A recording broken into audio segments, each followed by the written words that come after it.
Good day, fellow mammals, CloakingDonkey here, and first of all, I would like to apologize for not uploading a video in over a week. The weather that we had last week and that we are still currently suffering from, Germany is currently like a jungle. And I am definitely not a jungle animal, so high humidity absolutely destroys me. I get headaches and it's just awful. So I derped around with a lot of stuff, but the good news is that I have a lot of stuff prepared now for videos, so I hopefully should have a couple of them this week. Starting of course with this one. Last week CSE did quite a few streams, the most important of which was of course the stream about the Re-Abilitation, where we were told a lot of the ins and outs of the Re-Abilitation system, and mostly it was about the technical side of things, which also means I had quite a hard time summing this up into something decent, because I just didn't know what they were talking about a lot of the time. So the main problem with the old ability system was that pretty much anything that partook in combat in any way basically had to be a character. Because every entity somehow came with all the fittings of a character, like hit points and an inventory, and that just made everything really difficult because even an arrow that would be doing damage had to have hit points and an inventory, if I understand this correctly. So that of course is a bit of a problem because code-wise I can imagine this is just a lot of bloat. And they also mentioned that under the old system it was much harder to squash bugs. It didn't necessarily have more bugs than any other system, but because of how the system was built it was very difficult to reproduce the bugs, and if you can't reproduce a bug it's very difficult to eliminate it. But they kept the old system around so that they could pull out things here and there and then put it into the new system without having to completely redo everything. And if you remember a while back, my first stream summary about the Re-Abilitation stuff, when it was announced, I tried to explain in my layman terms what the problem was exactly, and as it turns out, I wasn't even that far off. Because what they've done in the new system now is they have created skill nodes. Every component for an ability consists of a bunch of skill node, and a skill node would be something like deals damage, heals hit points, expends blood, refills blood, stuns, roots, and all of these things that are just unique effects in the game. Obviously there's going to be quite a lot of these specific effects, and as such there's going to be a very big library, and that library has to be coded, but then all the skill nodes basically just pull bits and pieces from the library as they need it.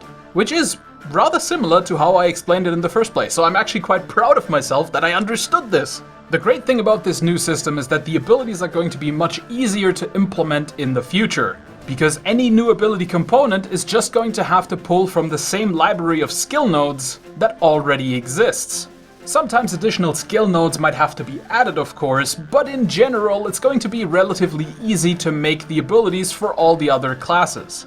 And because everything is one big library of skill nodes, that should also make the bug stomping a lot easier when it actually comes to the beta. To that effect, the new system will also have a very detailed logging system that is not just going to be useful for testing, but also might be useful for the game once it goes live. Because with this detailed logging system, effects can be tracked over various points. The example that they gave is a forest stalker fires an arrow which spawns a plant, and that plant fires a projectile which ignites a barrel of pitch, which sprays everywhere, detonates a mine, and that mine then sets Rob on fire. And the logging system would then be able to track this interaction back to the forest stalker who initially fired that arrow. Which is of course pretty damn cool because it will allow all sorts of other things. Like for example, the system will also be able to track weapons. You might think, why would it track weapons? But think about this. If a crafter builds a sword and then sells this sword to somebody, and that somebody goes out and kills a bunch of players with this sword, a crafter could be able to look up in the logs how many people were killed with the sword that he crafted today. And I don't know about you guys, but personally, as somebody who does have an interest in crafting, I find this super exciting. Being able to look up who I sold my weapons to and what they did with those weapons, and having a kill count with the weapons I crafted, that sounds pretty amazing. Or having a count of how much damage I blocked with armors and shields that I crafted. Hell yeah, that is definitely something I want to know as a crafter. It might not be a particularly useful statistic, but it is a damn cool statistic, and if the new system can do that, I am all in.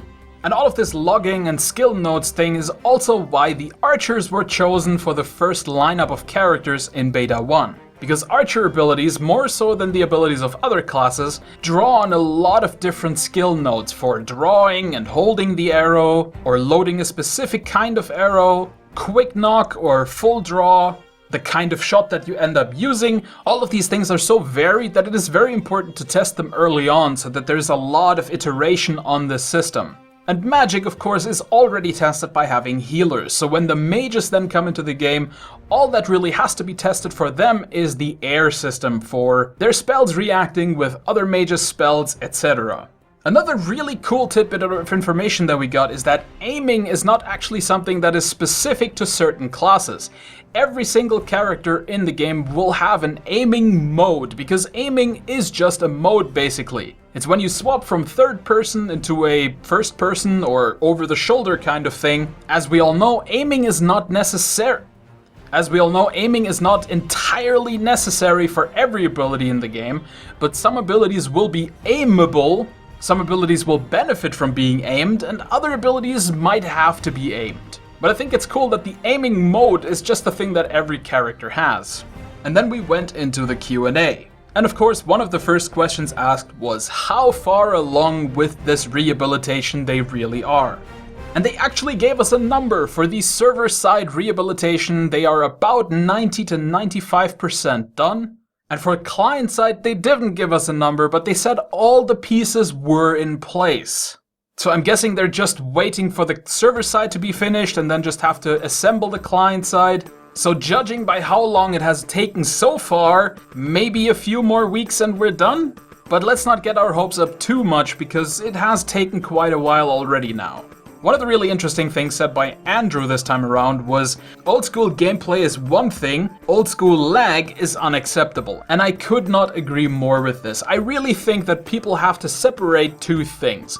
Yes, old school games had really interesting gameplay, and yes, old school games had really crappy servers. But to get an old school experience, you don't have to tolerate both.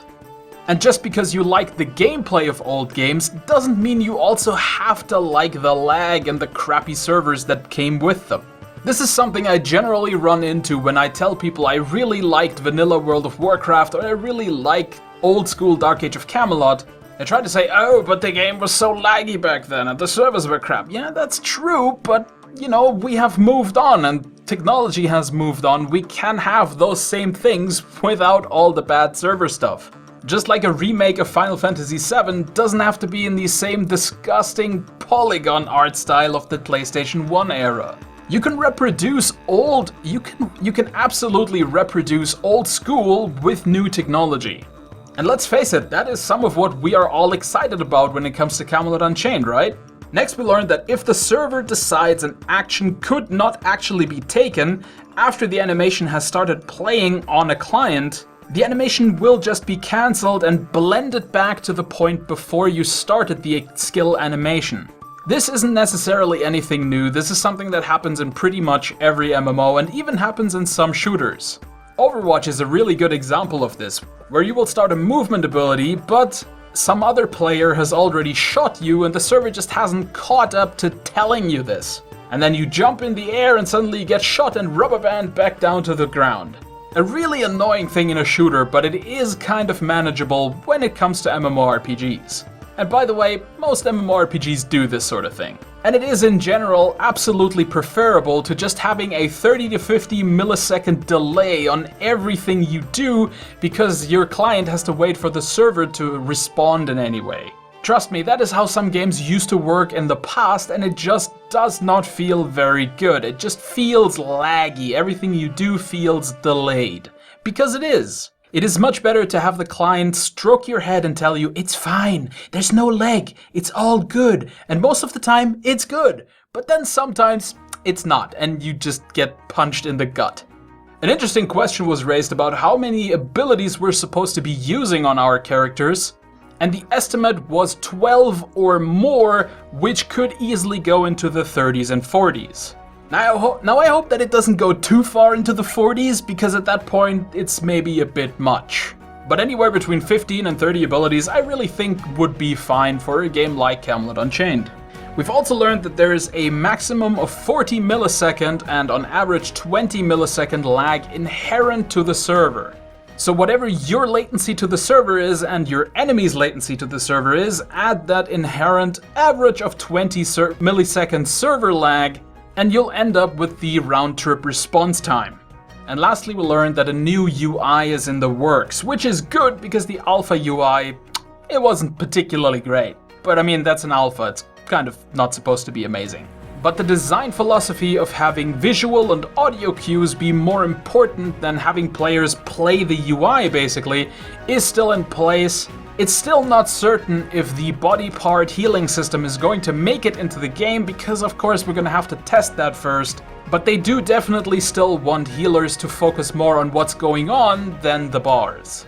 Alright guys, that was pretty much everything of importance that was said during the last week of streaming. But the hot streamy summer is of course not over and will continue. And hopefully at the end of it we'll have our beta. Fingers crossed. Knock on wood.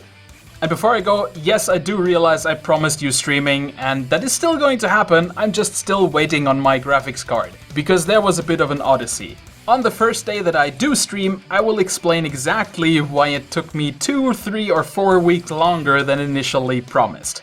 But I am not going to make another promise here, because I have no idea how long it will actually take me to get the stream up and running, and I don't want to look like an idiot again. But until then, I've been the CloakingDonkey, and I'll see you in another video.